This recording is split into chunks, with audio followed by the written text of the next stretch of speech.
Welcome to my channel. এটা হচ্ছে আমার ফিট চেক এন্ড আজ ছিল আমাদের একটা ফ্যামিলি গেট টুগেদার। আর দেখো আমার ফ্যামিলি এত বড় যে ফ্যামিলি গেট টুগেদার হলে প্যান্ডেল করতে হয়। সো প্রায় অনেকদিন পর আমাদের সবার সাথে দেখা হয়। এটা হচ্ছে আমার ছোট্ট দিদু এন্ড ওখানে যাওয়ার পরে সবাইকে একটা করে উত্তরীয় পরিয়ে দেওয়া হয় টু ফেলিসিটেট আস। সো এখানে আমরা সবাই উত্তরীয় পরে নিয়েছি ফটোশুট করবো বলে। আর এগুলো কিন্তু আসামের গামছা। সো আমাদের এক্সটেন্ডেড ফ্যামিলি থাকে ব্যাঙ্গালোরে আর ওরা কলকাতায় এসছে, তো আমাদের জন্য এগুলো নিয়ে এসছে আসাম থেকে। এই ফ্যামিলি ট্রেডিশনটা কিন্তু খুব ভালো বলো।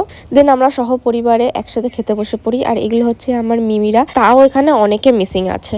যখন পুরো ফ্যামিলি একসাথে হয় আলাদাই মজা হয়। তো এখানে হাসি ঠাট্টা আনন্দ সব চলছে, কারণ অনেক দিন পর আমাদের সবার একসাথে দেখা হয়েছে। এখানে আবার সবাই পিকনিক প্ল্যান শুরু করে দিয়েছে। আমি বাবা লাঞ্চ সেরে ফেলি। ডিমের টেবিল ছিল, বেগুন সুন্দরী ডাল, পাবদা মাছ, আর দেন মাটন অ্যান্ড বাসন্তী পোলা আমার ফেভারিট। এই যে সবচেয়ে বড় দিদি এন্ড সবচেয়ে ছোট বোন, সেখানে গোল মিটিং হচ্ছে, কারণ আমাদের 31st এর পিকনিক প্ল্যান, যেটা তোমরা দেখতে পারবে এর পরের ব্লগে। দেন আমার শুভ এসে বাড়ি নিয়ে যায়। সো